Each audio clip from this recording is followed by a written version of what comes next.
নমস্কাৰ। বহুত কণ্ঠা অন্তত অৱশেষত বিধানসভা নিৰ্বাচনৰ দিন ঘোষণা হ'ল।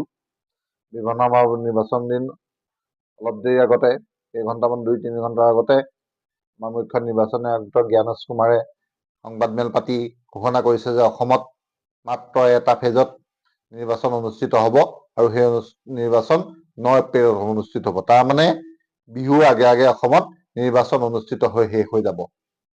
আৰু আমি আজি এই বিষয়ে কিছু তথ্য দিবলৈ ওলাইছো।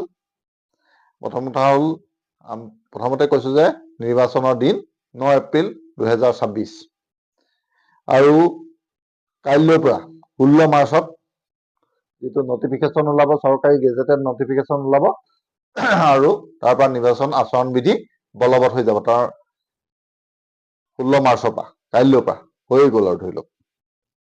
তাৰপিছতে যিসকল প্ৰাৰ্থী নমিনেশ্যনৰ শেষৰ দিন হৈছে 23 মাৰ্চ 2026।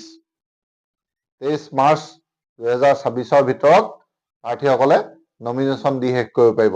তাৰমানে যি প্ৰাৰ্থীয়ে উঠিব নিৰ্বাচনত তেওঁলোকে নমিনেশ্যন দি শেষ কৰিব লাগিব 23 মাৰ্চৰ ভিতৰত। তাৰপিছতে স্ক্ৰুটনি অফ নমিনেশ্যনৰ স্ক্ৰুটনি হ'ব, মানে পৰীক্ষা হ'ব 24 মাৰ্চ 2026ৰ ভিতৰত। 24 মাৰ্চৰ ভিতৰত স্ক্ৰুটনি কৰি শেষ কৰিব লাগিব। আৰু 26 মাৰ্চৰ ভিতৰত কোনোবা প্ৰাৰ্থীয়ে যদি নিজৰ প্ৰাৰ্থিত্ব উইথড্ৰ কৰে, তেতিয়াহ'লে 26 মাৰ্চৰ ভিতৰত উইথড্ৰ কৰিব পাৰিব। আৰু ইয়াৰ পিছত মূল আমাৰ যিটো দিন, আমাৰ অপেক্ষা যিটো দিনলৈ, সেই দিনটো হৈছে 9 এপ্ৰিল।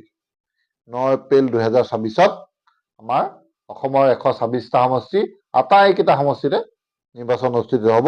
আৰু তাৰপিছতে 4 মাৰ্চ 2026ত নিৰ্বাচনৰ ভোট গণনা কৰা হ'ব।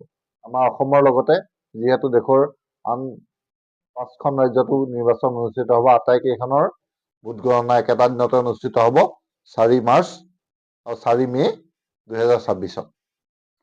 ধন্যবাদ।